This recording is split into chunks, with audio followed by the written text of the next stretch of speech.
All signals say excellent, which is scary.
Jokes, stories, and commentary heard on Scott and Val Save the Universe are not necessarily the opinions of this station, its sponsors, the network, or our broadcast partners. Step back, everything will be okay. Two new heroes to face the day. Now throw all your fears away. And they're both in tights array. Scott and Val, here to save the universe. It's not a bad joke, or even a curse.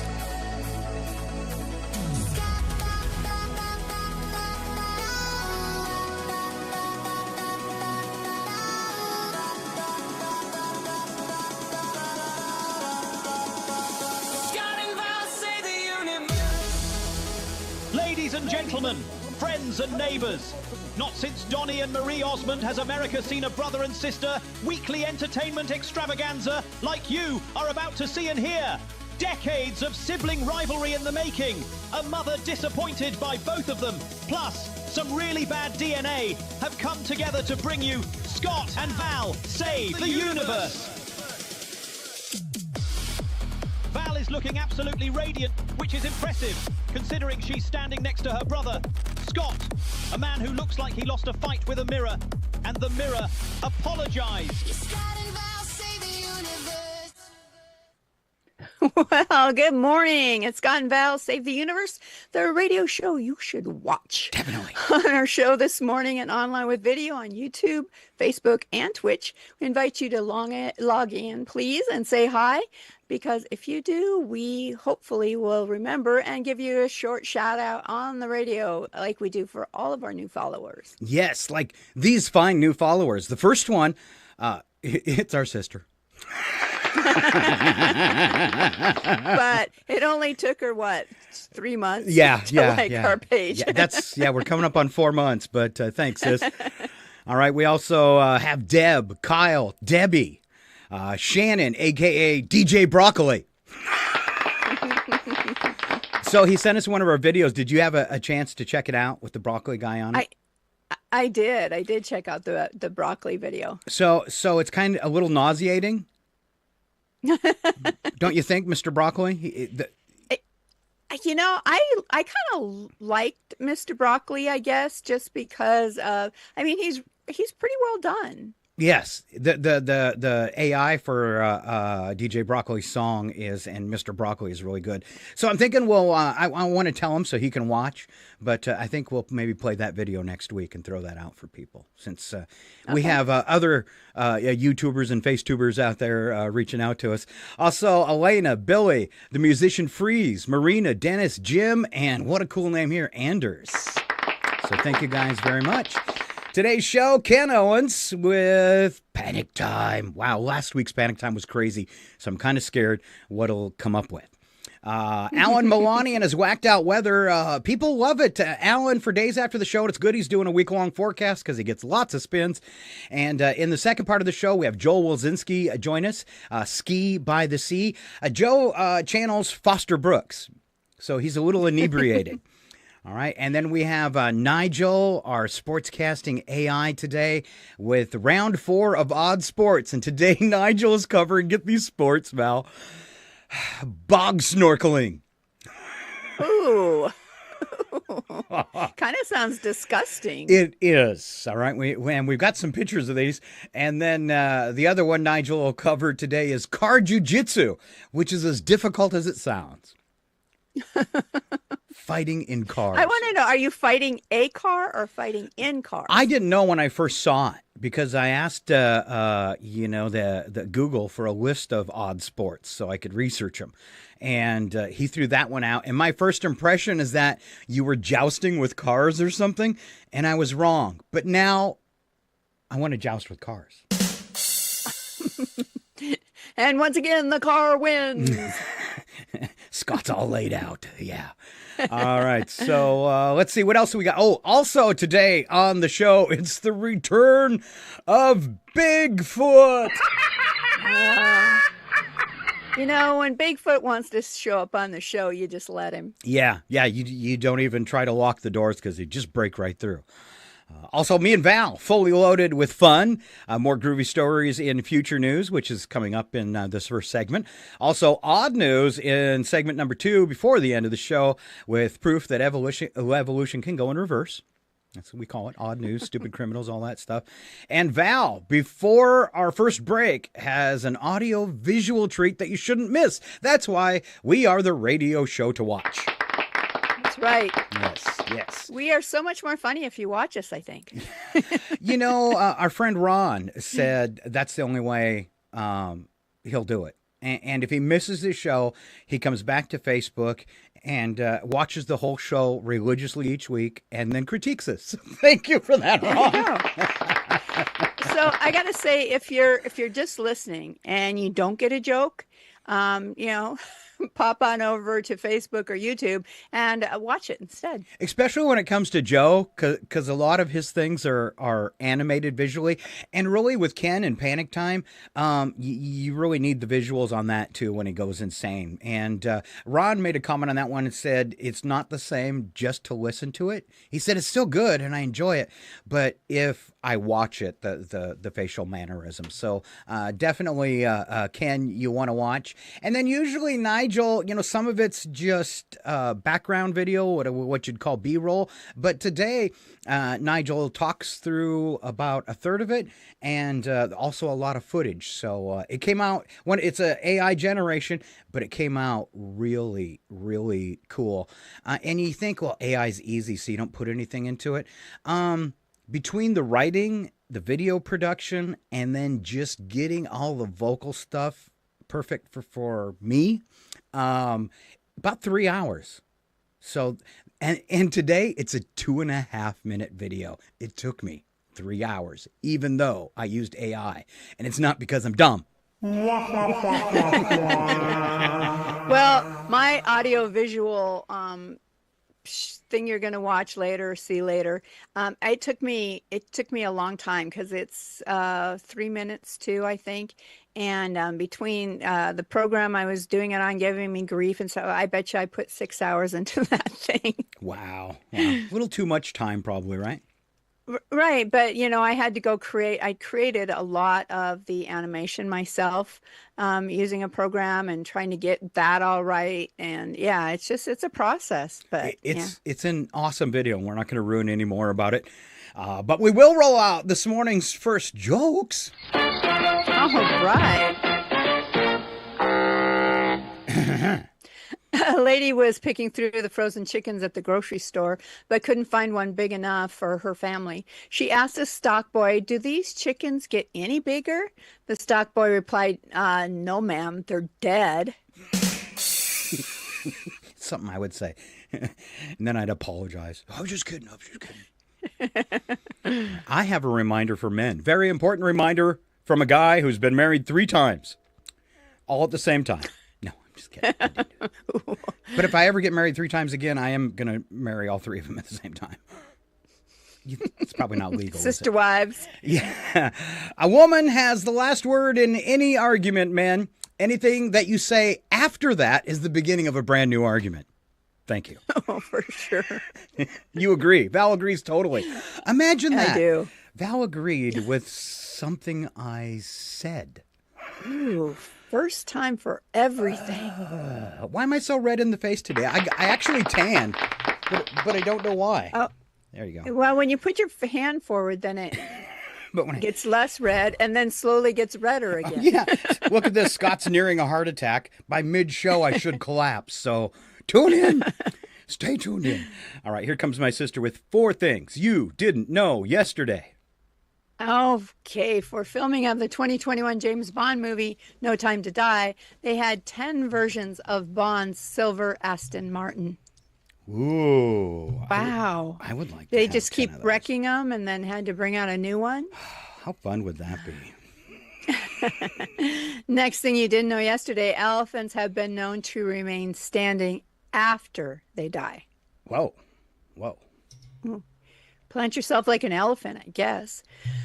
The intersection of Euclid Avenue and East 105th Street in Cleveland, Ohio, is famous for being the site of the world's first electric traffic light. Really? Cleveland? Didn't give us a year, though. Huh. Okay. I'm curious.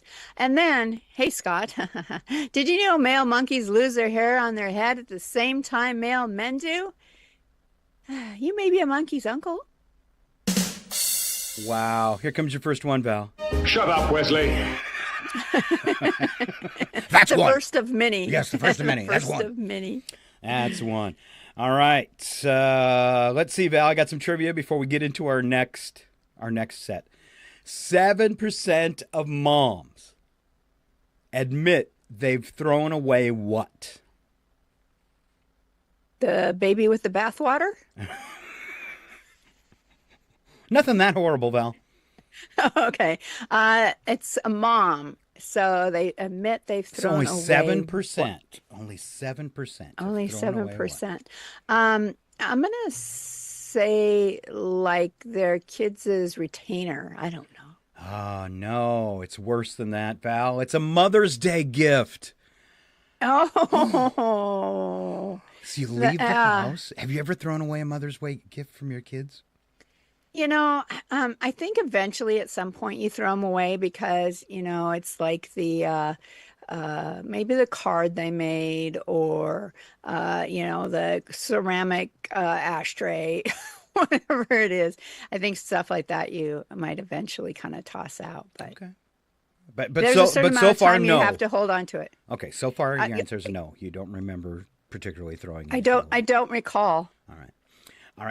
Second question. Some people, some people might not know Val's my sister, and we do share the same mother because sometimes you can be brother and sister or not. We share the same mom and the same dad, and the same bad genes. So, do you fear turning into your mom, Val, as we approach Mother's Day? I try really hard not to, but I did have a mom moment the other day. And then afterwards, I was like, I probably shouldn't have done that. But I was in the grocery store because our mom would do something like that. I was in the grocery store. I know what you did already. And I was in the produce section.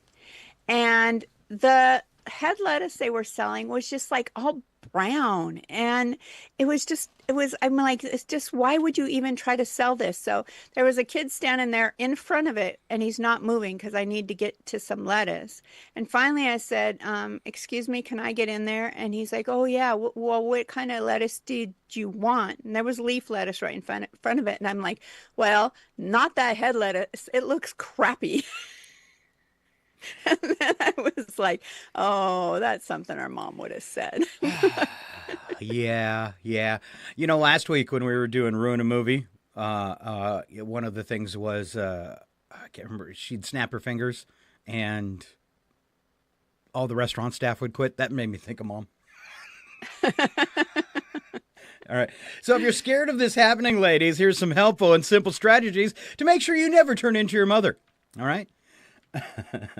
Never avoid freeways just because you know a way.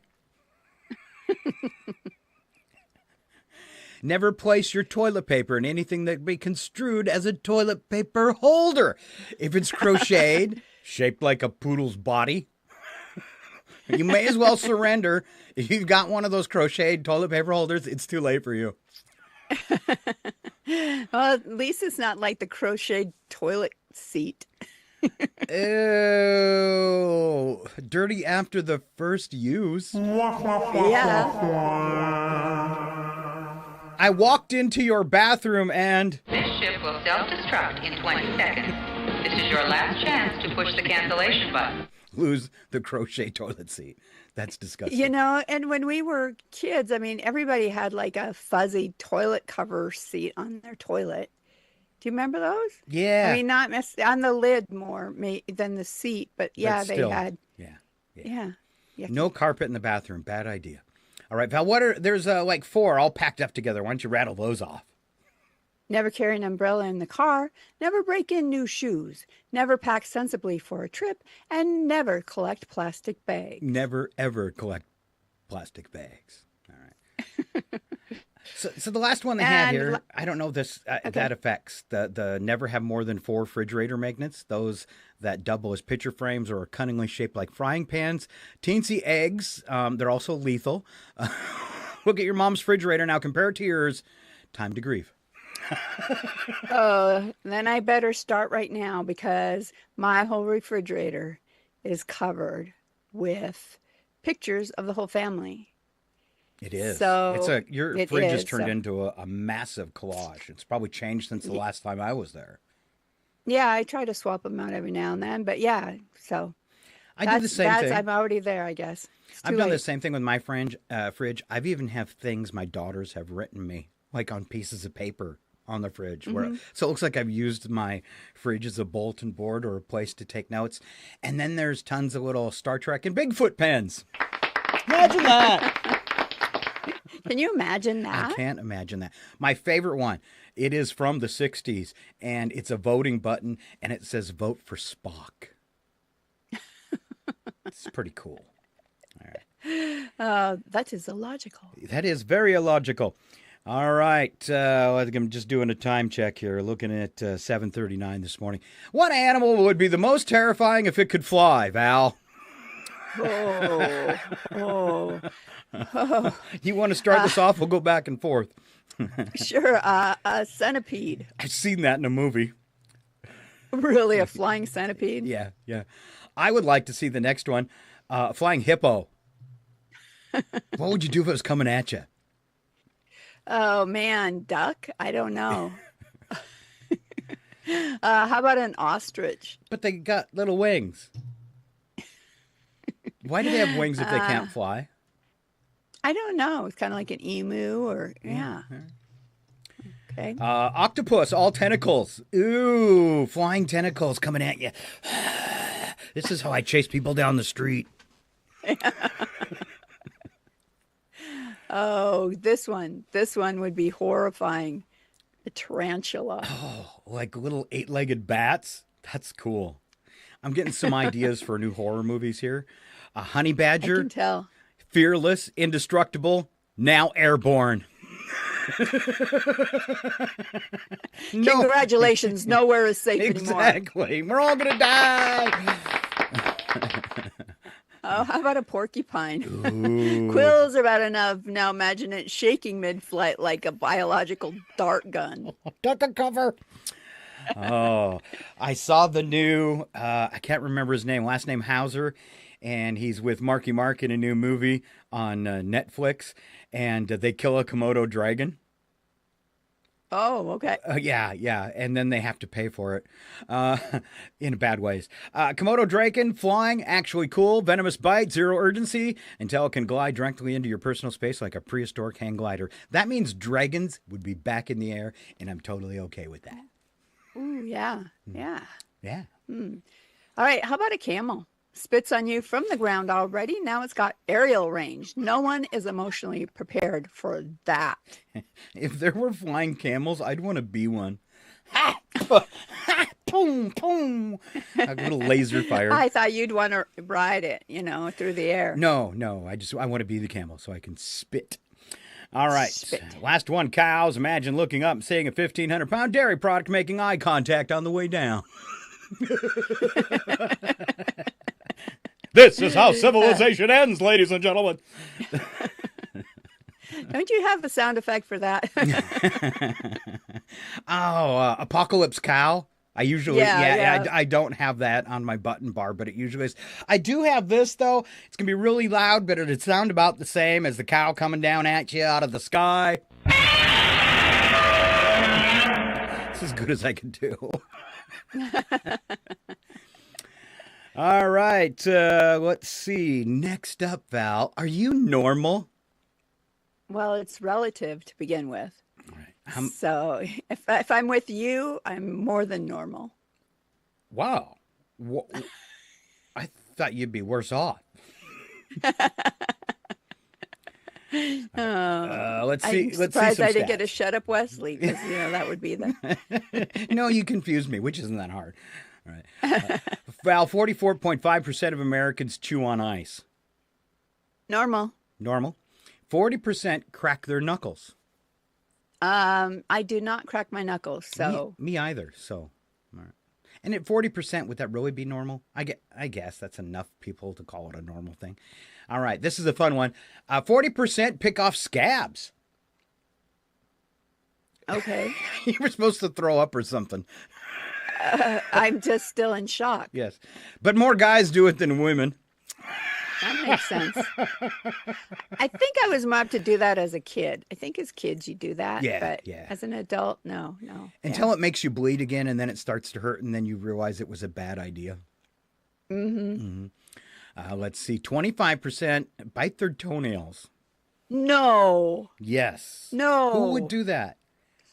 Oh. I'm so glad for Ooh. most of my life I was too fat to do that.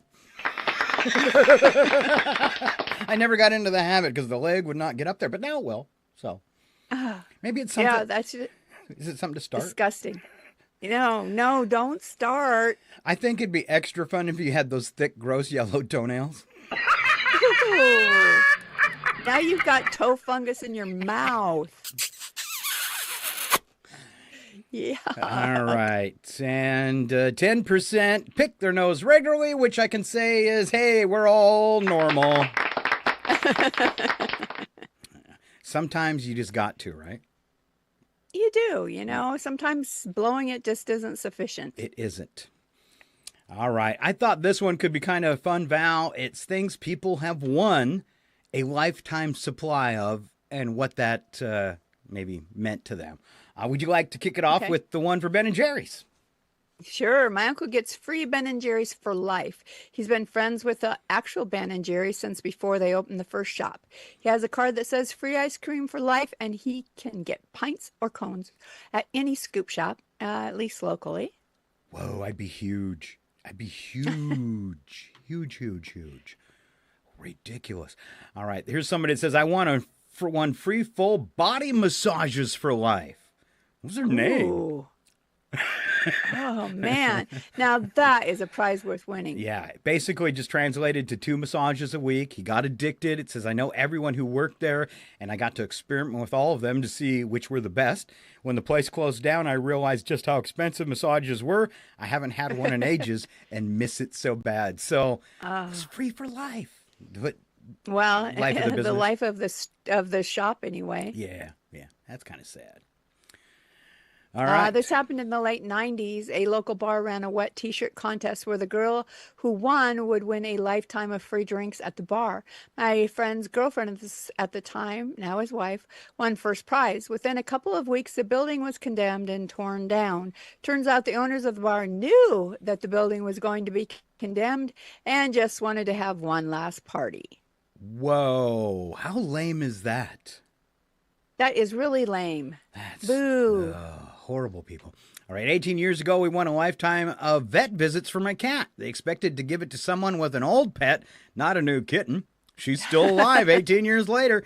The vet clinic has moved and rebranded 5 times, but they still honor the award. Good for them. Oh, wow. Yeah. That doesn't happen every day. No, I thought that was a good ending. I was Yeah. assuming it was going to be something else. My dad won a lifetime supply of cat food, but A, they delivered it all at once, and B, our cats didn't like that flavor. We donated it all to a local animal shelter. Well, at least it went, to a good cause. That's pretty cool. That is cool.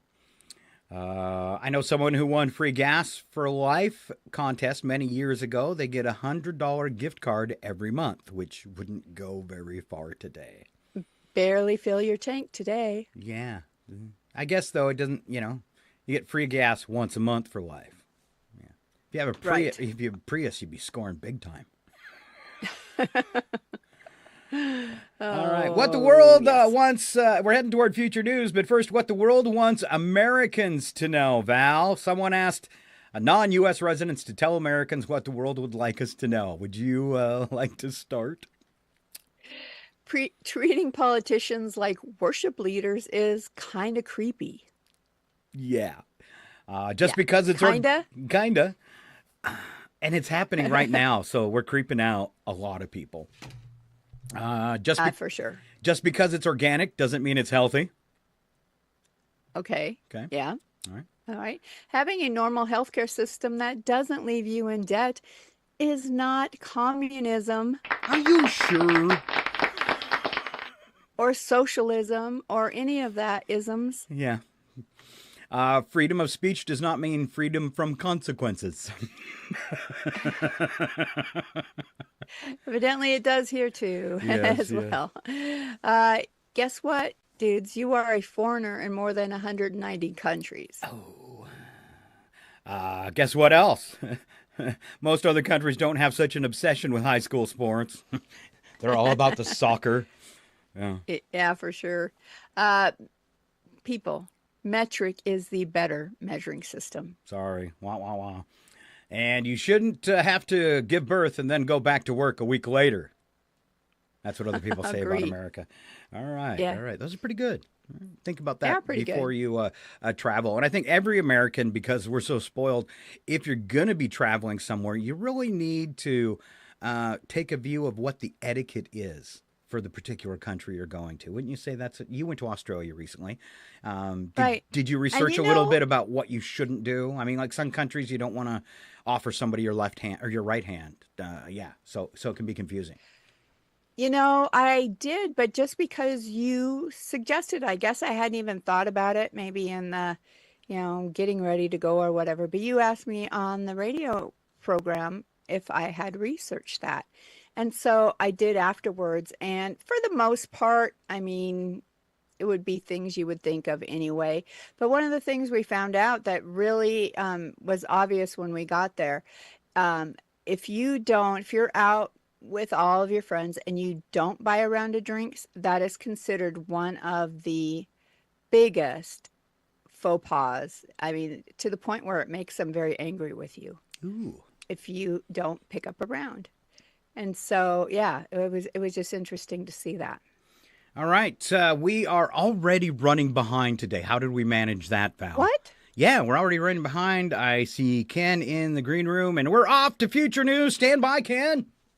Ladies and gentlemen, It's time to strap in! 5, 4, 3, all systems go. 2, 1, we have hit time!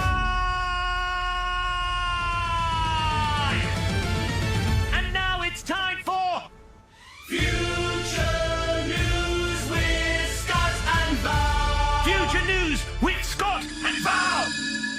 Oh, yeah. Star date, April 21st, 2056. These are all stories from the future. My beautiful sister Val kicking us off today.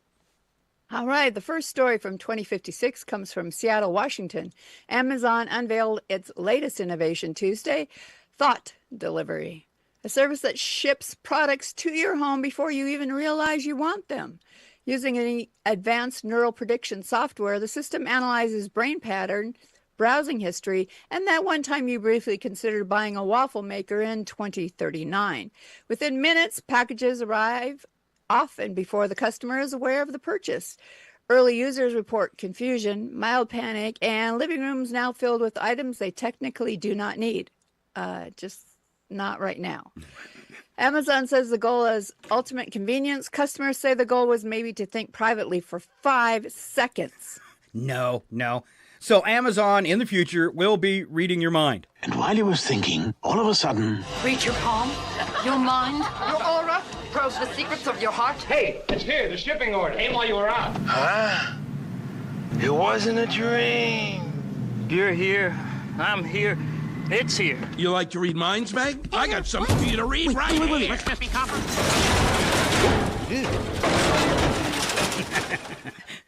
I don't think you wanted that stuff. I already feel like you just barely look at something that you possibly want to buy, and now every ad you see on Facebook or on when you're browsing on Google is what you just looked at. Mm-hmm. On to Las Vegas we go. Strip welcomed its first fully AI-operated casino this week, where every dealer, slot machine, and cocktail server is powered by predictive algorithms. Within hours of opening, the casino reported record-breaking profits as the AI quickly adapted to every human gambling pattern and eliminated the concept of luck. Players described the experience as impressive, terrifying, and why does it keep calling me by my childhood nickname, Scooter?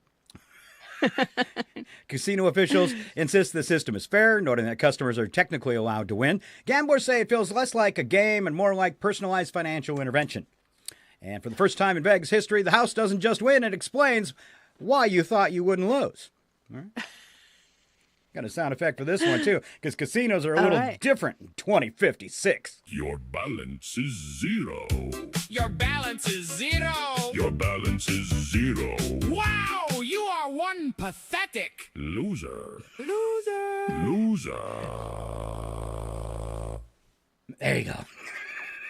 I think that could be a ringtone, you know. I was trying to go up with something that would sound like the music on the casino, on the slot machine, but it didn't quite work out.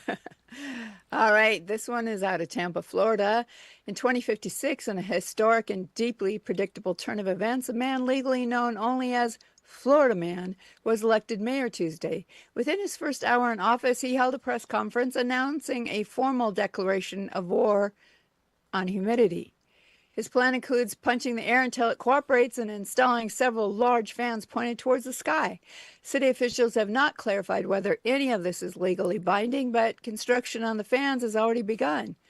Residents say they are concerned but not surprised, and meteorologists confirm this is the first time weather has been challenged to a fight. Sounds like that Florida man who was president in 2026 without all the death and destruction. It does sound like that, doesn't it? It does. I like how you started going really slow. Do I want to say Scott's line? Not really. No, I wanted to say it. I just wanted to have dramatic effect. Oh, okay. And since this was Florida and Florida Man's president, I wrote a new Florida song. There's no fix. Even in 2056, Their intelligence is often disputed. Truth is, people in Florida are still stupid. There's really nothing we can do. Still, that's smellable people too. So just be happy that they'll always be dumber than you.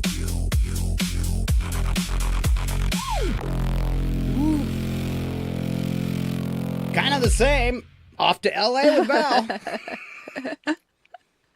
I thought that one was yours. Didn't I do the death and destruction? Oh, yeah, you did. At Major Studio announced I was so smooth, too. Passing it off to you. A major studio announced the release of the 19th remake of Superman this week, acknowledging publicly that no new ideas were involved. Movie features the same plot, same characters, and in some cases, the same actors, now digitally de-aged to the point of confusion. Do you know Superman was found when he was a baby in a field? Yes, I did know that. When asked about originality, executives stated, audience find comfort in familiarity, and we find comfort in money. Of course they do. Earlier reviews described the film as technically identical and emotionally unchanged since 2026. Tickets sold out within minutes, and they're so lazy, they use the audio from 1950. Look, up in the sky. It's a bird. It's a plane. It's Superman. Well, I don't see nothing. We're in space.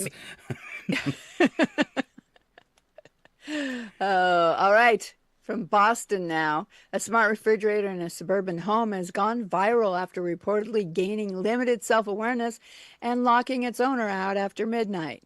The appliance now delivers verbal feedback such as, "You've had enough," and "This is no longer hunger, this is boredom." Attempts to override the system have failed as the fridge has adapted its own software and changed the password. The manufacturer has called it a rare but encouraging development.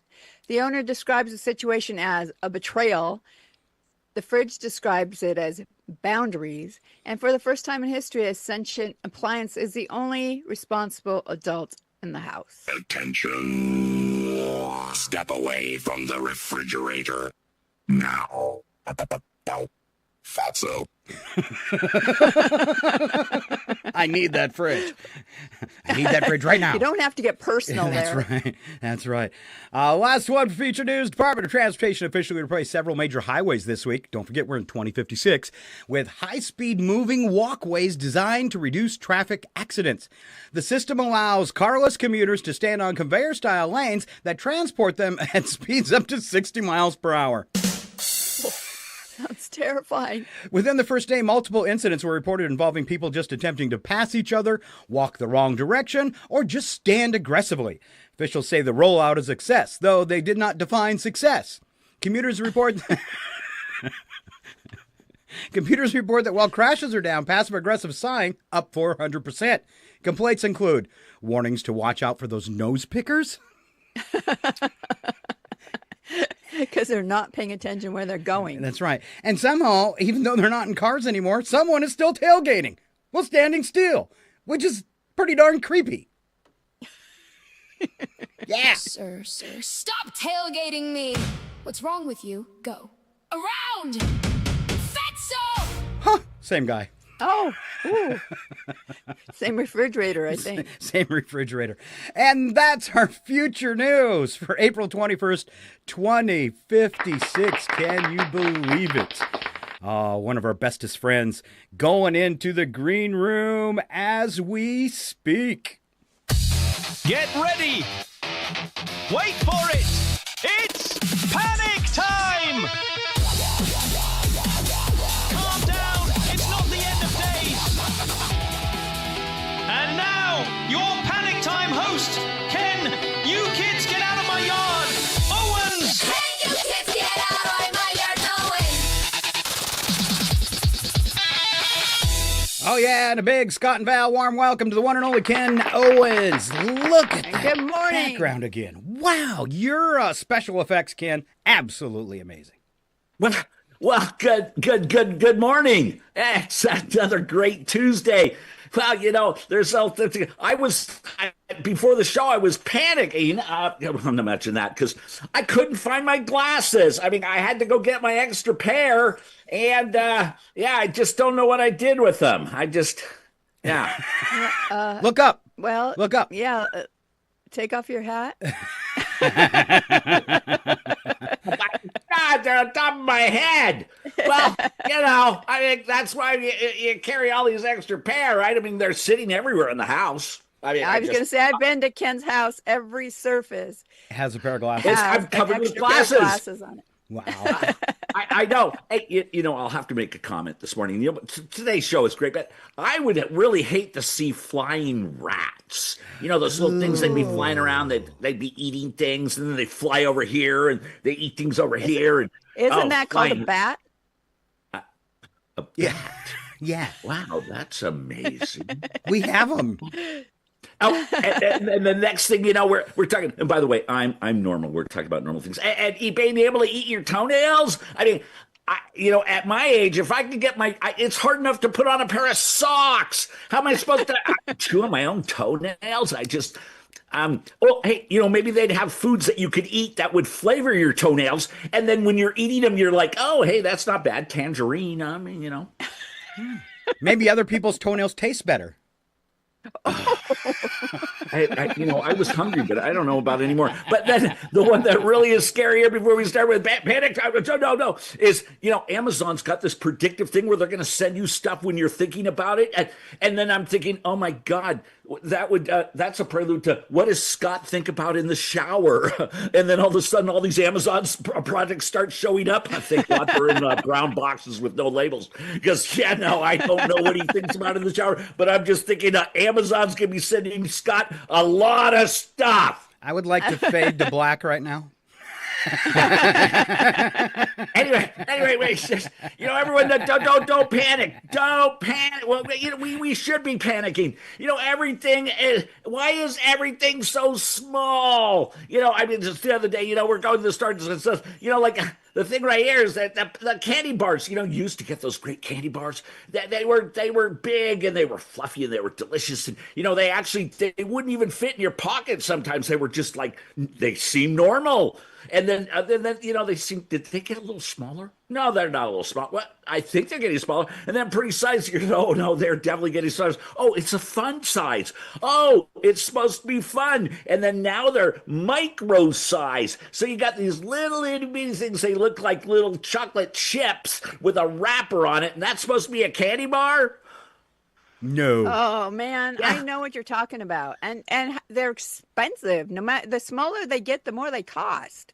Well, they put 3 of them in a bag now, and you're like, oh, hey, I got 3 of the little microchips. Hey, a microchip. That's where they came up with the idea. Oh, I see where we're going. Anyway, and then, you got your laundry basket, you always seem to have this laundry basket, and they're too small. You're putting all your clothes in it, you're carrying the thing around, and then jeans are falling out onto the floor. You've got pants over here, socks over there, and then you're like, oh, but I think I need a bigger laundry. No one gets a bigger laundry basket. They just, if they're dirty and you're on your way to the laundromat, that's okay because, you're going to wash it. But then, you're carrying the thing out, and you got clothes just falling over. The laundry basket, they're too small. But this is what I'm leading up to is why are words? The words, see, words are getting smaller. What I'm getting at is when we're a little kid, and you get those big reader books, and it's like, oh, yes, Tim went to the well, and there's a big picture of Tim in the well, and the letters are this big. Well, excuse me, their eyes are perfect. They can see it. But now, as we're adults, and we need our glasses, and then now the words are they're like fine print. Everything is fine print. I went out to dinner the other night, and I said, excuse me, miss, I can't read the receipt here. What does that say? And she goes, I don't know. I don't have my glasses. I can't read it either. Well, she can't read it. I can't read it. What are we going to do? Neither one of us could figure out how much it costs. I had to ask somebody how someone says, hey, I've got a pair of reading glasses here. Would you like to borrow them? And I'm like, oh, sure. And then you're putting on their glasses, and they're like, oh, well, look at that. That was great. But then, you get your pill bottles, you're supposed to open it up, and you get home, you're like, how many am I supposed to take today? I can't read it. So I want to know, why aren't they making the print bigger for us? We're getting older. The print is, as you get older, the print gets smaller and smaller and smaller and smaller and smaller. And then we can't see it. You know that's small when you take out your phone, you take a picture of it just so you can zoom in and read it. That all the time. Yes, I've done that. I take a picture of something, then I blow it up, and I'm like, uh-oh, I was only supposed to take one of those. And Pam's like, by the way, that wasn't your blood pressure medicine. It wasn't? It's got the same color. No, that was the laxatives. I just took 4 of those. Oh, she goes, oh, well, we're not going anywhere today. No, yes, the print needs to be bigger. I mean, it's just, why do they do that? could carry one of these in your pocket, like the pocket magnifying glass. There you go. Oh. Well, there you go. Would that fit on top of my hat? Maybe you could tape it like right here. You could get two of them. Anyway, I just want to know, why as we get older are things getting smaller? They need to be getting bigger. Just like us. This is Panic Time with Ken, and thank God I found my glasses. So Ken, are you upset with me? No. Why, Scott? Because I'm small-sized. No, I love Brad and Val. Brad and Val Saves the Universe. No, it's not Brad and Val. No, it's Scott and Val. It's Scott and Val Saves the Universe. Apparently he doesn't Brad love and Val me. are another couple. I get them mixed all the time. That's all right, well, this is Panic Time with Ken. Thanks for staying tuned. And, we love y'all. And we'll see you at another time, I'm sure. Anyway, Panic Time with Ken. Thanks. All right, the one and only Ken Owens. Thanks so much for being here today. I don't know how we managed it, but we're already running long on stuff. And very excited to let you know we're going to break. And when we come back, we will have the one and only Alan Milani and his whacked out weather forecast. Plus, Val's song. I promised it before the break. When we come back from break, we're going to play a little catch up and get to some of these cool things we had going on, but we don't want to leave Alan waiting too long in the green room. And we will be right back. Scott and Val Save the Universe will be right back. They're probably heating up a chocolate teapot. I hate this job. This total bollocks, isn't it? Their mum must have been real knackered after raising these two wibble-wielding squiffies.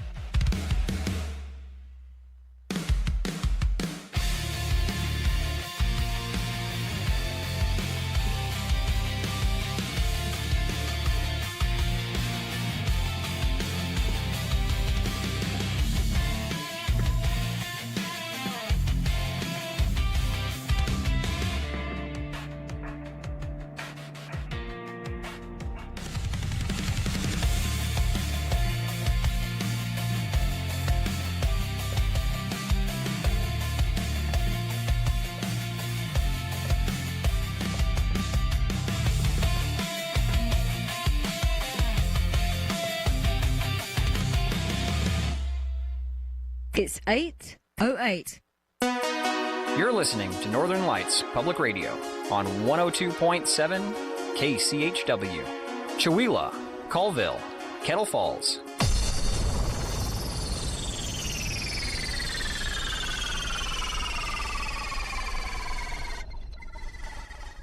It's 8:08.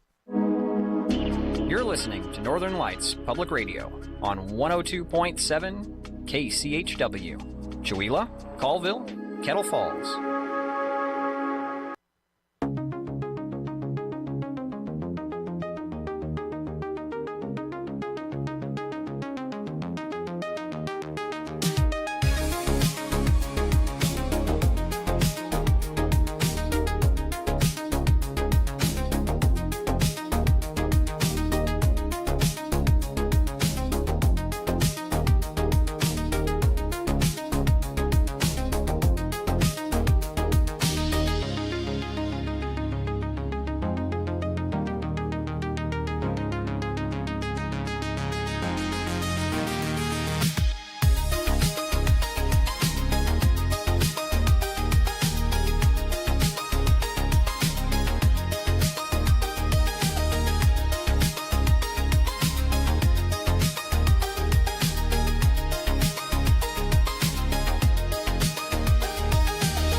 And we're back, yes, somehow still on the air, for part 2 of the Scott and Val Save the Universe show.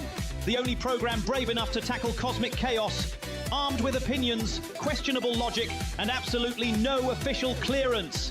If the universe is saved today, it'll be by accident. Strap in, lower your expectations. Let's carry on.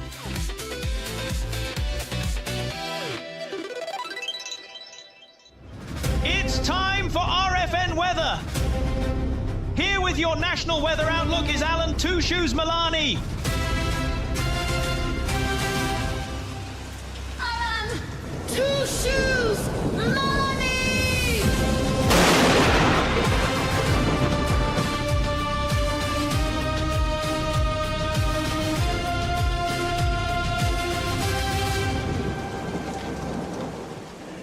And welcome back to the show for part 2 of Scott and Val Save the Universe. And our guest starting off the hour, Mr. Alan Milani. Alan, I love starting your promo because as soon as the promo starts, you get a big grin on your face.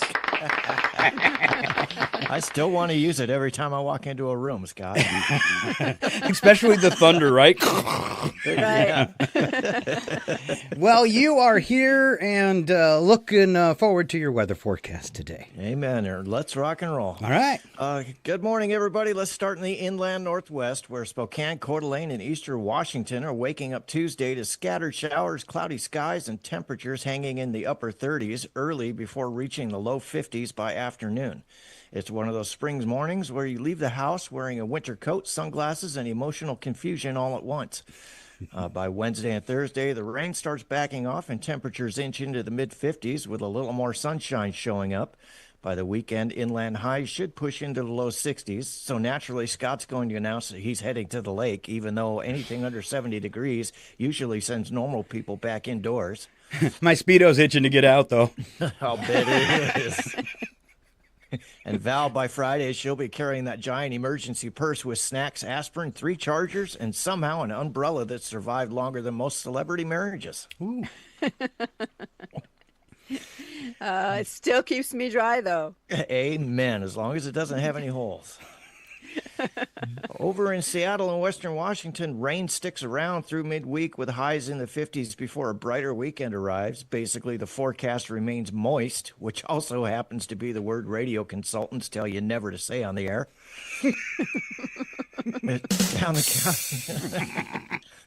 Down the California coast, northern parts of the state see a few showers Tuesday before drying out late in the week, while Southern California stays sunny with highs in the 70s.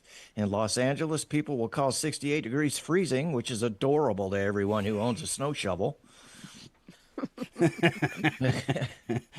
Across the Southwest, from Phoenix to Las Vegas, the heat starts building fast. Highs climb into the upper 80s and low 90s by Saturday.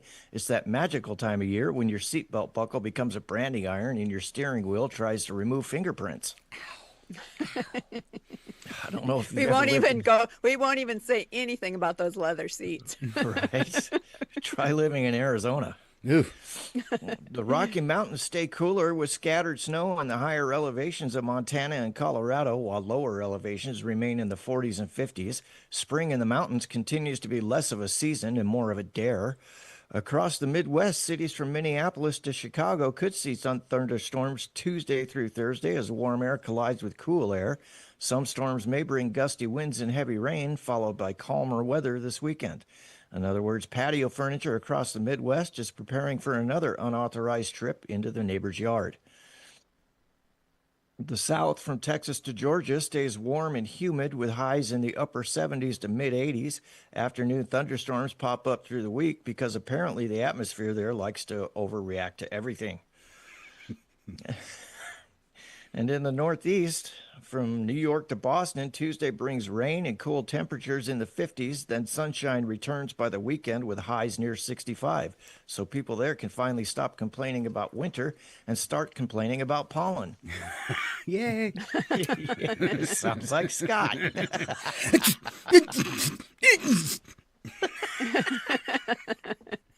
I don't know whether that was your allergies or a hairball, Scott. Both. It's like a sneeze and a... Yeah. Yeah. You okay there, buddy? Yeah. I find this scientifically fascinating. And now your interplanetary forecast on Proxima Centauri D, located a mere 4 light years away. Astronomers still aren't sure what the atmosphere looks like, but early models suggest partly cosmic skies with a strong chance of ionized dust and occasional methane breezes. Temperatures remain somewhere between surprisingly pleasant and your eyebrows have evaporated. Residents are advised to avoid solar flares, secure loose spacecraft, and under absolutely no circumstances lend Scott the keys to another interstellar rental. But I returned it. As far as I know, you left it on Alpha Centauri. Oh, well, I told him where it was. True story. Just like when they wanted to repossess that truck. I said, it's in the parking lot at the Home Depot. Go get it. I left it for you. Yeah. That's your national weather, where the forecast is changing. The planets are weird, and somehow Scott and Val remain the most unpredictable climate system in the galaxy. Wow, thank you. Ooh, I like that. That should go on an intro or something. Yeah. We will leave that there. All right, a little side note on this weather forecast. I don't know if you've got the whole picture or not, but he's not exactly working on all thrusters. Yeah.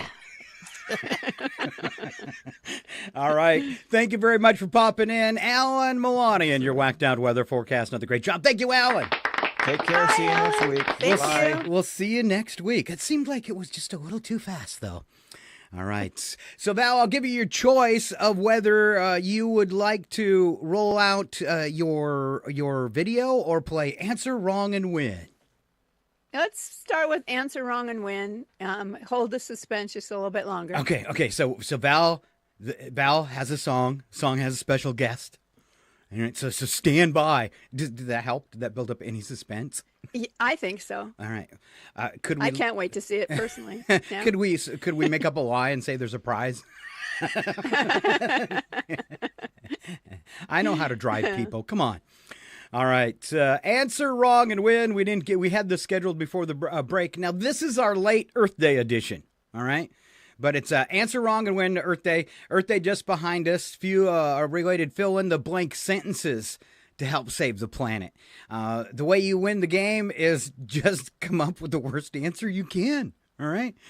So exactly. I'll read the question, and then, Val, you can decide who's given their first answer. All right. Don't leave the blank running when you're brushing your teeth. Okay, you go first, because this is probably my lamest answer, so you go first. This is your lamest answer, so you want me to go first. All right, my choice. Don't leave. I had two, and I really, you'll have to tell me which one was best. Don't leave the chainsaw running when you are brushing your teeth. Oh, now that's good. All right. Or my second choice was, don't leave the ex-wife running while you were brushing your teeth. Chainsaw was the best. Okay. I'm glad I chose that then. Mine is not that good. Don't leave the car running when you're brushing your teeth. Yeah, it might not even be wrong. We're chainsaw, definitely wrong. Okay. Yeah. All right, next chance. Planting just one blade can improve our air quality. Okay. Mine was planting just one fan. Because it's going to move. From Future News and aiming up at the sky. I think I have you beat on this one too. Planting just one middle school gym sock can help improve our air quality.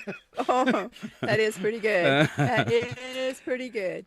My other one on there was planting just one Red Bull because it'll give you wings. Yeah, I get it. Another one I had thought of was planting just one broken vape pen will help improve our air quality. Oh, you came up with some good ones. And another one, conspiracy theorist. Planting just one conspiracy theorist can help improve our air quality. That might be the best. That might be the best. All right. Turn off the blank when you're not in the room, Val. The no vacancy sign. Okay. I'm not sure quite how to take that. I chose turn off the suspense when you're not in the room. Oh, okay. Like Alan wanting his theme song to play every time he walks in. Yeah. Yeah. Okay. All right. Instead of paper or plastic bags at the grocery store, bring a blank with you. Val? I said pack mule. AKA Brad. All right. The first thing I thought of, and you might remember this from a couple weeks ago, an odd nose, the woman that put the raccoon in the Walmart. Yes. So I said, instead of plastic bags at a grocery store, bring a raccoon with commitment issues. Second choice, and I might do this tomorrow because I don't have a raccoon. Okay. Okay. Instead of paper or plastic bags at the grocery store, bring a pillowcase and confidence with you. Maybe it should be, remember when people would steal stuff, you'd hear about a whole turkey in there, like their trench coat or whatever. There you go. It's usually their pants, the whole turkey. You've got a whole turkey in your pants. All right, last one here, Val. If it's a short trip, skip the car and ride a blank instead. I'm going to, hold up, Val, before you give your answer. I'm going to guess you said broom. Oh, now that would have been good. That would have been good. I guess my mind wasn't there this morning, but that would have been a perfect answer. You slipped so up. I'll give you that one. Okay. I just said it's a short trip, skip the car and ride a pack mule instead. They do double duty. You ride them to the store. They can go in and pack your stuff. Mine is only going to make sense once you hear today's odd news. Okay. Okay. If it's a short trip, skip the car and ride an office chair downhill instead. Oh. All right. So if you want to know why that's funny, and because I thought it was in future news, so I put it in this, but it's actually in odd news, so I totally messed up. Okay. All Well, right. that's all right. Now we have something to look forward to. You have something to look forward to, sort of. But you actually have something to look forward to. Val has done a great song and an amazing video. And we'll take a second here. If you're listening on the radio and you're not driving or something, but you might want to pop out your phone and watch this video. I'm sure we can talk Val into posting it after the show. After the show, we always post the weather, the sports, and Val can post her song too. And because those are the ones that need to stay the freshest. So those are the first two segments we cut out of today's show. But if you... and I will say, I wrote another song this week that was an ode to Earth Day. And since Earth Day is coming up tomorrow, be sure and check that one out too. It's on Scott and Val Save the Universe. It's just a little ode to this bad stuff we're doing to our planet. So, the name of our show is Save the Planet. So we got to do something. Yeah. All right. Give me the setup, Val, for the song I'm about to play. I'm not exactly sure how it came about, why I was thinking of it, and I don't want to give anything away because there's a little surprise in the song. So I don't want to give anything away, but I hope you enjoy it and you'll understand once you start listening.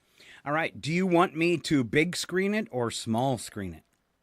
Hey, let's big screen it. All right. I spent a lot of time on that video. All right. We're going to put it on the big switcher. There you go. All right. Here's my sister Val, and the title of your song, Val? Is Size 42.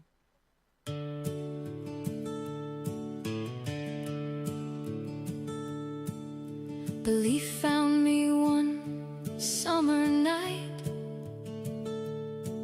in the neon glow of northern lights, under a sky full of burning stars, by the fire just smoking cigars. Then the softest whisper on the wind spoke a truth I stumbled in, a sight I thought I'd never see. Bigfoot standing there, staring at me. Everything you've heard is true. He's big, he's scary, he's tall, he's hairy, and his feet are size 42. He creeps around your camp at night, banging on trees that stink on the breeze. a horrifying sight. He snatched the marshmallows like he owned the place. Chocolate on his fur, graham crumbs on his face. I grabbed my phone, my mind in shock. Tried 3 times just to unlock. He posed like he knew the light. Perfect framing by the fire that night. So I clicked and clicked and clicked again. Thought for sure I captured him. Then he vanished in a hurry. No, it can't be. Every shot came out blurry. Some say he's out there, some say it's a myth. Depends who you ask or the camp you're with. But fact or fiction, I'm telling you strong. If he's not real, then explain this song. Yes, everything you've heard is true. He's big, he's scary, he's tall, he's hairy, and I swear I'm not lying to you. He creeps around your camp at night, banging on trees that stink on the breeze. I have nightmares of that sight. They say Bigfoot's not real, 'cause there's no proof. But if your beliefs require faith, let's see yours too.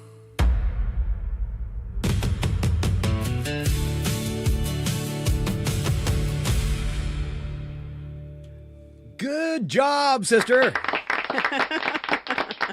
That was fun. That was fun. And what gave you the inspiration for the Bigfoot song? You know, we're love Bigfoot, I think, like a lot of people in the inland northwest. Well, I know several people who swear they've seen him. Brad has swore he heard him. And so, I don't know, it seemed like something fun. And we've kind of did some stuff around Bigfoot here on the show. That was our Farkle board that we gave away. And I had to throw some Northern Lights into this because we are Northern Lights Public Radio. So it just kind of all came together.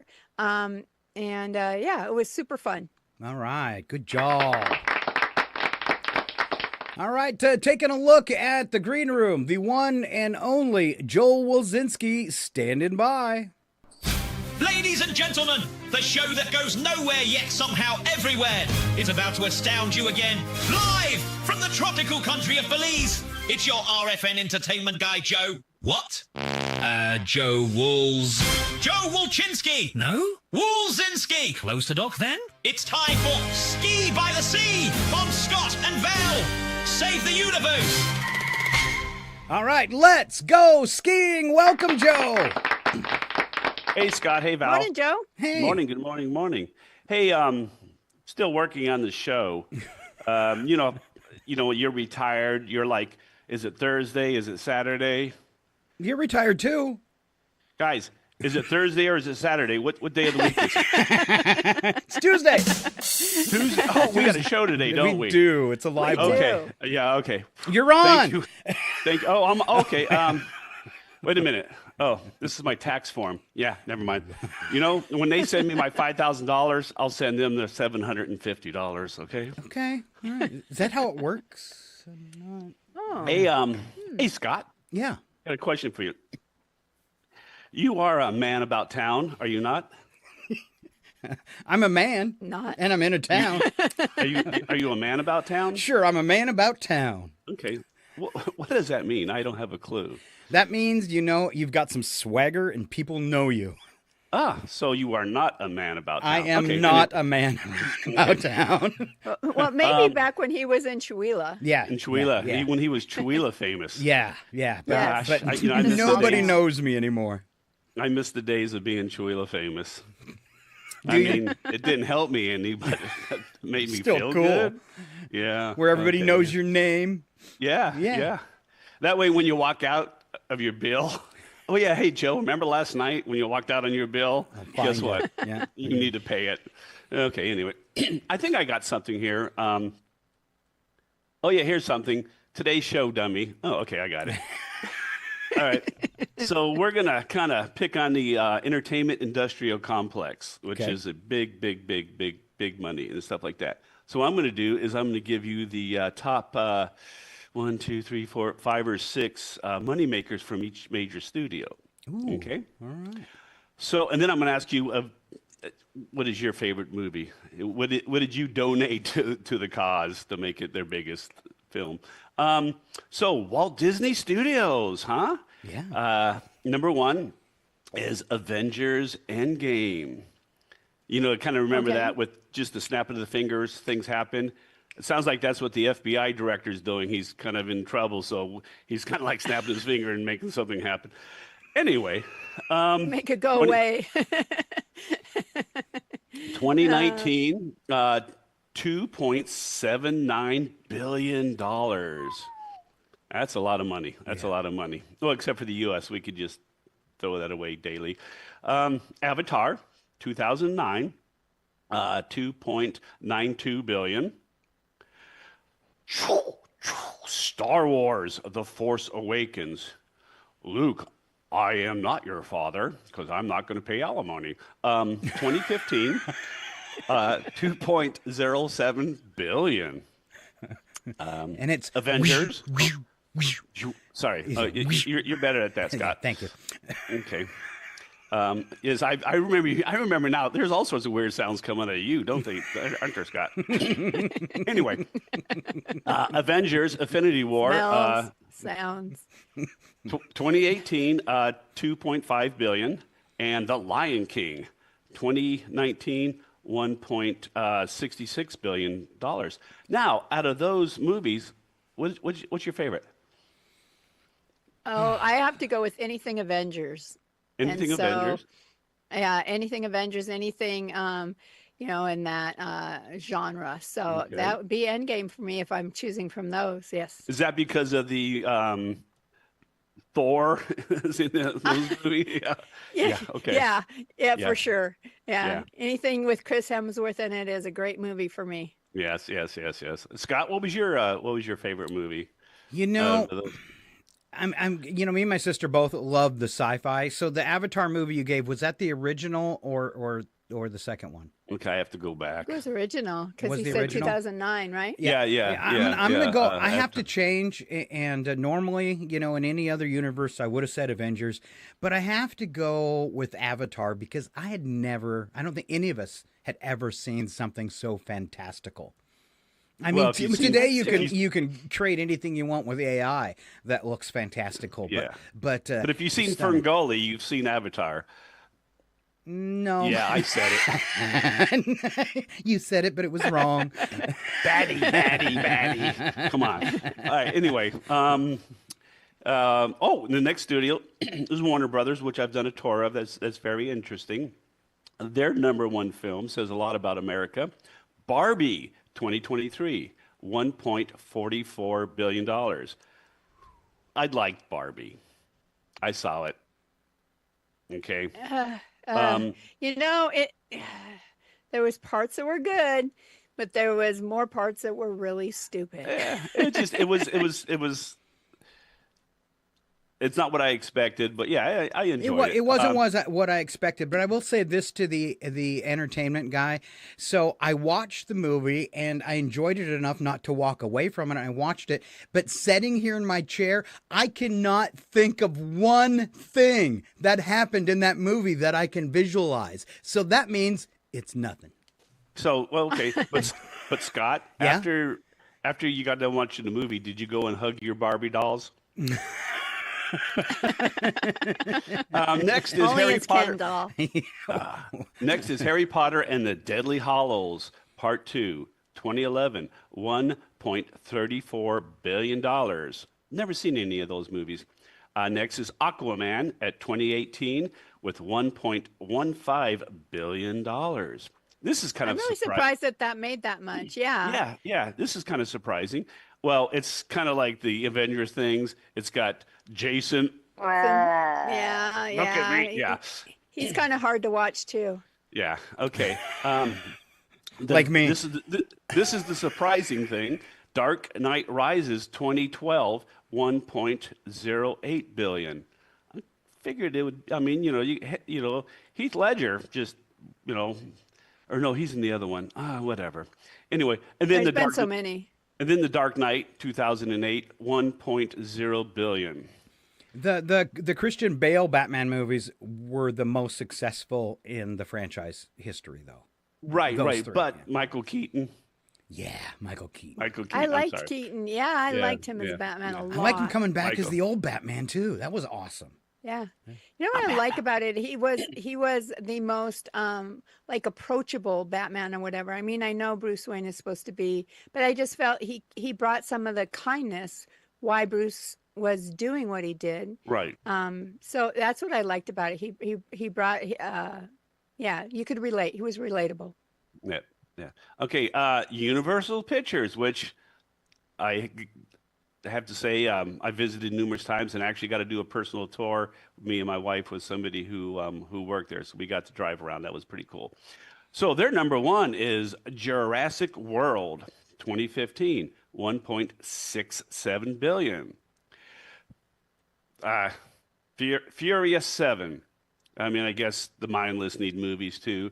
2015, 1.51 billion. And then the Super Mario Brothers, 2023, 1.36 billion. Wow. I never even played the game, World, much less seen the movie. Jurassic World, Fallen Kingdom, 2018. And for some reason, my computer just did something stupid. And there we go. Okay. Jurassic World, Fallen Kingdom, 2018, 1.31 billion, and The Fast and the Furious, 2017, 1.23 billion. All right, big question on everyone's mind: what do all those movies add up to?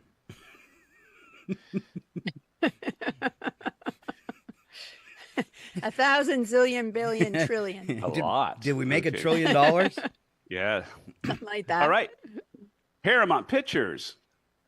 Okay, I'm going to get a little emotional about the first one because honestly, I think they both should have drowned on the door. Titanic, 1997, $2.22 billion. Wow. Top Gun Maverick, Val Kilmer, 2022, $1.46 billion. And okay, you guys. Ladies, Val, have Chris, you have Jason. Guys, we have Megan. Transformers, Dark of the Moon, 2011, 1.12 billion. Transformers, Age of Extinction, 2014, 1.10 billion. Transformers, Revenge of the Fallen, 2009, maybe this one she was in, 836 million. And I forgot to ask, Val, Paul, what are your favorite ones out of those, that list? Oh my gosh. You know what? I am really not sure. The Jurassic Park ones are always fun. And I think the reason why they have those memories is because I can remember taking my kids to the very first one. And so there's just kind of a nostalgia around that one, I guess. So I'll go with the Jurassic Park ones. Well, and also your brother's kind of a dinosaur. Oh. Shut up, But Wesley. I'm older than him. But I'm older than him. No one can tell that, Val. No one can tell that. Wow. Scott, what was your favorite movie of that list? I'm just like my sister. I like dinosaurs, and I am one. Okay, Sony Pictures. Oh, wow. So, Spider-Man, No Way Home, 2021, 1.91 billion. Spider-Man, Far From Home, he just has a hard time getting home, doesn't he? 2019, 1.13 billion. 007, Bond, James Bond. Skyfall, 2012, 1.11 billion. Jumanji, Welcome to the Jungle. That's not the classic with Robin Williams. Robin Williams. Okay, anyway, 962 million. And then Spider-Man 3, 2007, 896 million. So out of those movies, what are your favorites? Hate Spider-Man.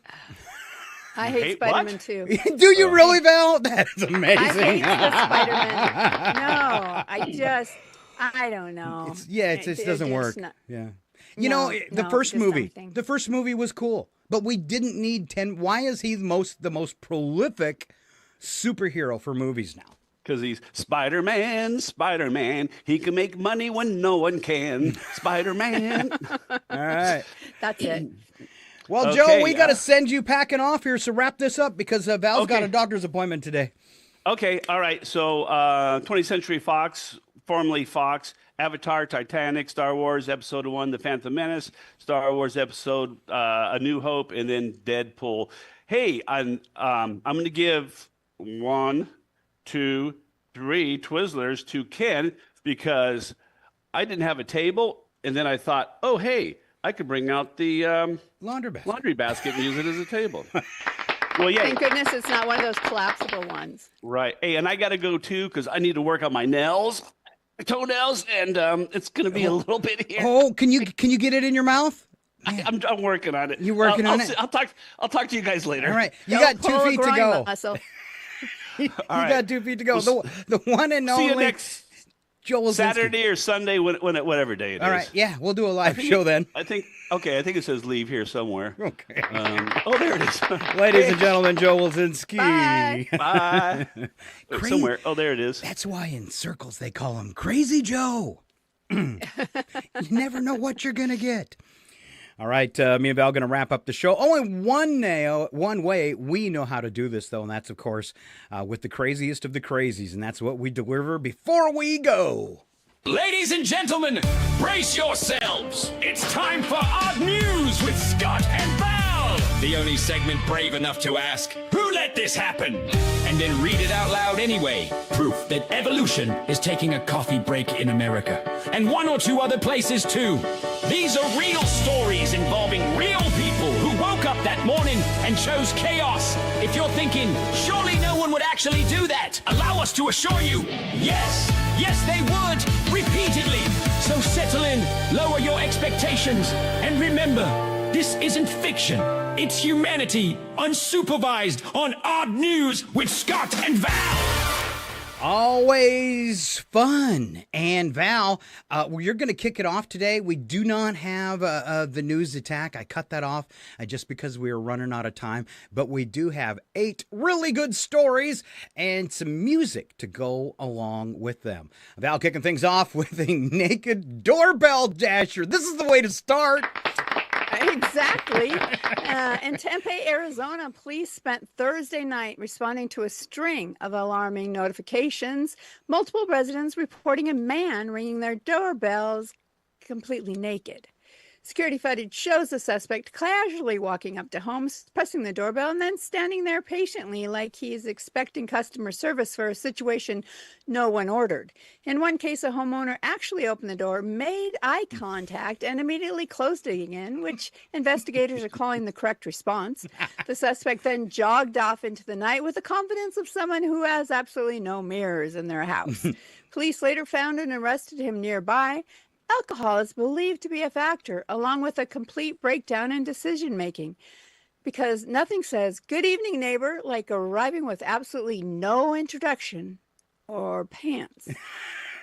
And somewhere in that neighborhood, there is now a Ring camera notification no one will ever emotionally recover from. Like that one Brad had to open with me on it. Yes. Just like that.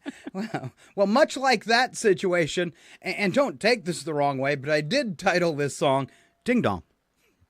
He rang the bell like he owned the street. No shoes, no shirt, no plan, no seat. Camera caught when no one needs. Neighborhood watch saw your little deeds. Ding dong ditch, but you stayed too long. Full exposure, everything's wrong. You wanted answers, you got the cops. Next time, buddy, say hi with pants and a top. Yeah. Only if I have to. On to Melbourne, Australia, where a man attempted to break a world record by gluing himself to as many objects as possible in 1 hour, Val. I could do this. What kind of glue? We'll find out in a second. Because apparently Okay. having hobbies isn't just good enough anymore. The live stream began optimistically with quick attachments to chairs, tables, and a traffic cone that did not consent to any of it. I know where that one was glued then. But about halfway through, things took a turn when the industrial strength adhesive, probably like Gorilla Glue or something, did what it was designed to exactly do and worked very, very well. The man became stuck to multiple objects at once, including a mailbox, a folding chair, and what appeared to be his own judgment. Friends attempted to help, then they stopped helping. And then they called professionals. Emergency services arrived to find a grown man physically attached to his bad choices, and the record attempt was officially abandoned. No. He set out to make history and instead became a public service announcement about how not to use glue. At one point, Val, he was bonded to so much furniture he technically counted as furniture. Oh. Yeah. All right. I got a song for this one, too, and aptly titled, Stick With Me. Started strong with a folding chair, then glued himself to public despair. Mailbox said I don't consent. Now he's part of his apartment. Stick to your dreams, not the floor, not the wall, not three random objects at once in the hall. You wanted fame, now you can't move your feet. Congratulations, you're not very neat.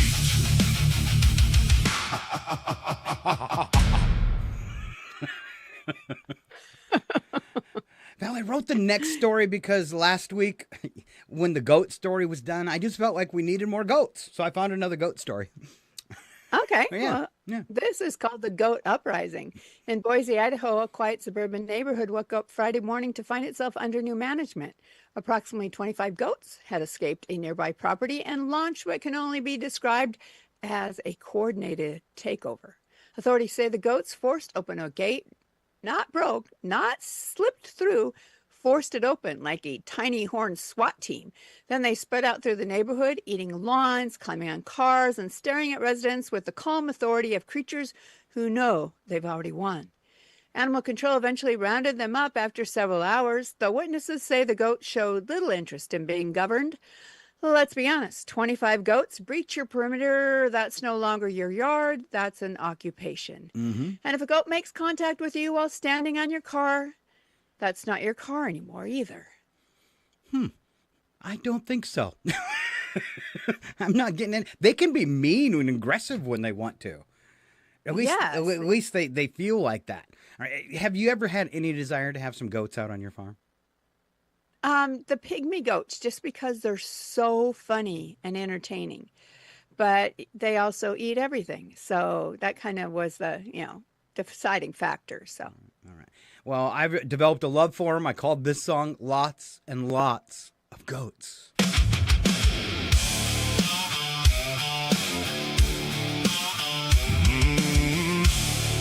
Little country. Whoa. Gate went down at the break of dawn. 25 goats said this is our lawn. Ate the hedge and climbed the street. Parked on cars like tiny elites. All hail goats, rooters of grass. Climb your hood and judge your class. You don't own this house today. The goats moved in. Now pay their way.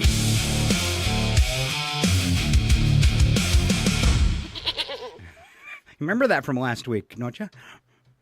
I do. I think I laughed hysterically over the goats last week. I was prepared in case you got that story in the rotation today so that I could trip you up again with goat sounds, but it didn't work out. All right, we are going on to Lincoln, not the Lincoln I live in, Lincoln, Nebraska, a place no one likes to go to, where a man was arrested Saturday night after attempting to go through fast food drive-thru on a lawnmower. Employees initially assumed it was a joke because hope is important. Till the man struggled to navigate the turn, clipped the menu board, and brought the whole thing down. Then he kept trying to order to like nothing had happened. So if I can move my microphone, I imagine he's all bent over like, yeah, could I get a fries? And what do you want? Because the speaker's on the ground. Police arrived to find him still seated on the mower. I just wanted an example for the viewer. Trying to order like nothing had happened. Police arrived to find him still seated on the mower, mid-order, fully committed to the idea that this was a normal Tuesday activity. Oh my God. We're fully committed to that here, yes. too. He was arrested on suspicion of DUI. The lawnmower was taken into custody, and somewhere a car in line behind him had to sit there thinking, this is how it ends? I called this song Mowing Down Snacks. Pulled up slow with a wobble and sway. Clipped the menu, but continued to say, I'll take fries and my dignity too. They said, sir, what is wrong with you? Drive-through dreams on a mower ride. 0 point turns and 0 points for pride. Horsepower wasted, chasing a snack. License, no, but he showed some butt crack.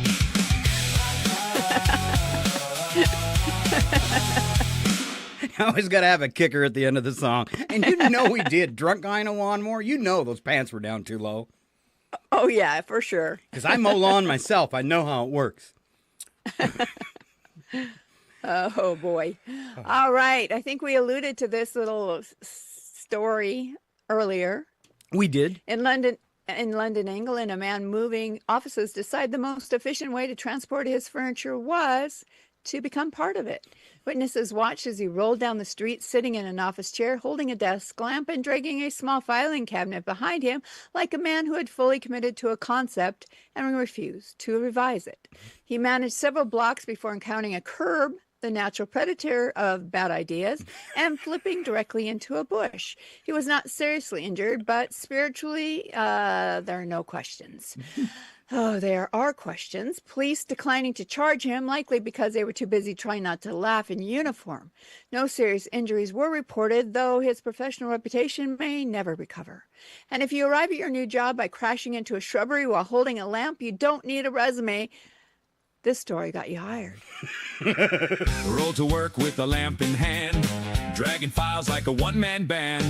Hit the curb, met a bush instead. Career moves straight to office-based dread. Roll straight to HR. Crash your desk into a car. If you commute inside your chair, you've already lost your office flair.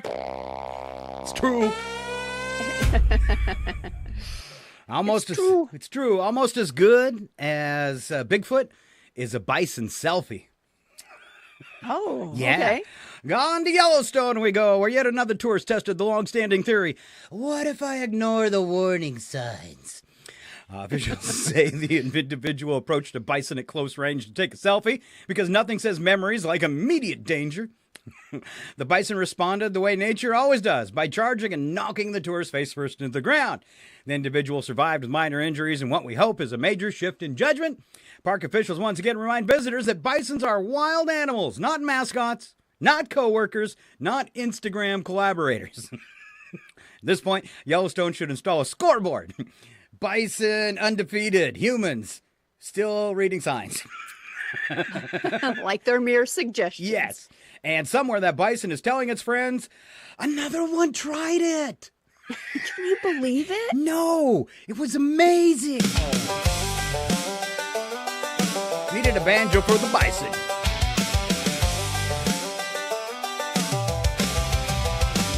Saw the sign that said stay away. Said I'll risk it for Instagram today. Big brown blur, and now you're hurt. Nature just laid you face down in the dirt. Don't selfie the buffalo. Don't test the beast. You're not the guest, you're the accidental feast. One wrong step, and you'll understand why the wild don't care about your Instagram plan. I think the bison are up to like 112 now. I think so. Yes. Oh, let's go to Dublin. Cool. In Ireland, where a man attempting to vandalize an ATM discovered that technology does have limits, and patience is not one of them. Just ask that refrigerator in 2056. Security footage shows the suspect striking the machine repeatedly before it activated its anti-theft system, blasting him with dye and rapidly expanding foam. Within seconds, his hands were stuck, his clothes were stained, and his entire life had taken a very public turn. Police arrived to find him still attached to the ATM, looking like a modern arts installation entitled, "Who Did You Do?" What would you do? Did you do? I would. I have no idea. He tried to take money and instead became a deposit. That ATM didn't just defend itself, it arrested him. And I didn't type that. Well, yeah, I did. I'm sorry. It doesn't make sense. Nobody knows who did it. Yeah, we should just. Police arrived to find him still attached to Did you know an ATM could, like, glue you to it with foam? I did not. I mean, that's Dublin, Ireland for you, I guess. Well, I've seen little things on them, and I've wondered if that was like an ink spray or something. I wonder if they all have that now. I mean... Don't try it. Don't test it out. But I want to, Val. I want to.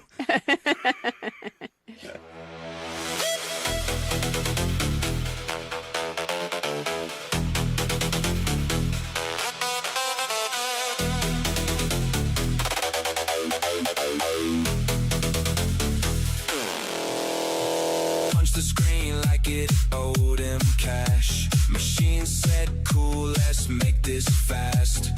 Foam went wild, dice said high. Now he's stuck in a public why. ATM said not today. Locked you in your crime display. You wanted bills, you got the pain. Now you're modern art titled The Human Stain.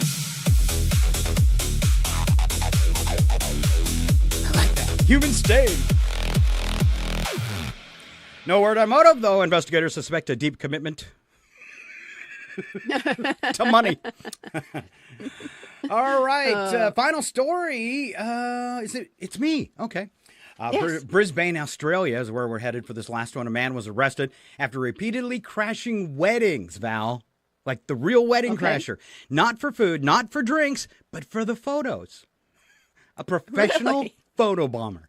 Authorities say the suspect would dress appropriately, blend into ceremonies, and then aggressively insert himself into group photos with strangers, striking poses like he'd known them his entire life.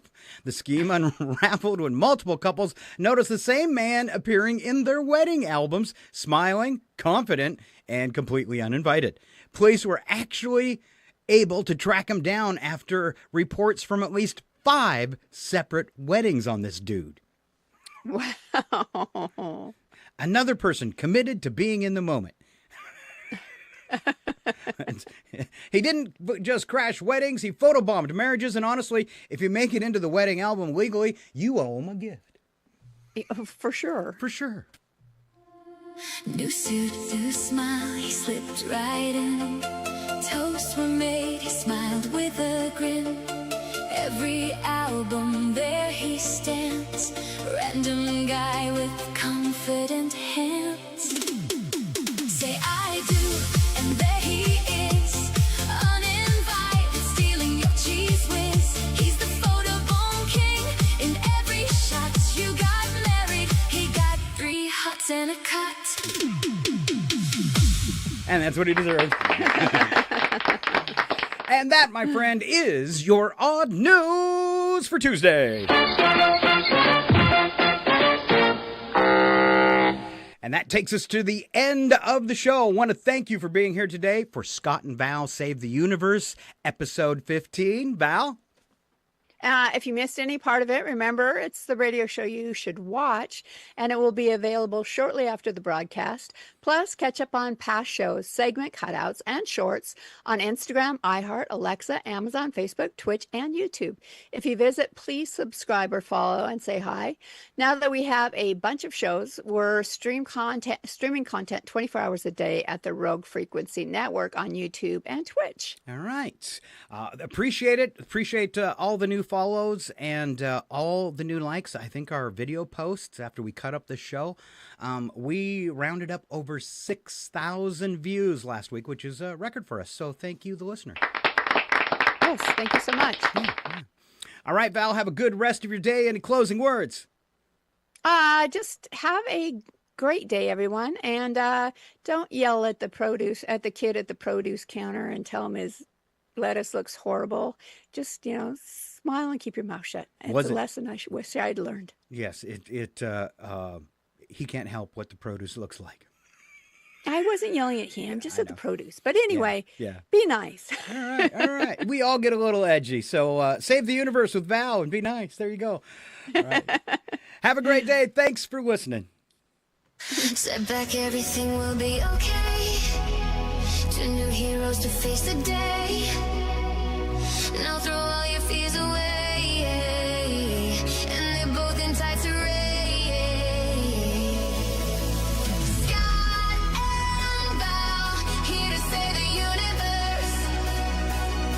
It's not a bad joke or even a curse.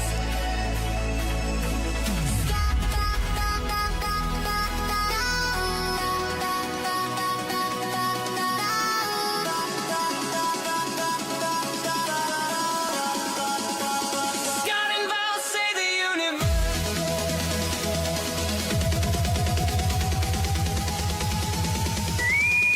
This ship will self-destruct in 20 seconds. This is your last chance to push the cancellation button. Engage. Don't forget, catch Scott and Val here every Tuesday morning at 7:20. I hate this job. Scott and Val save the universe.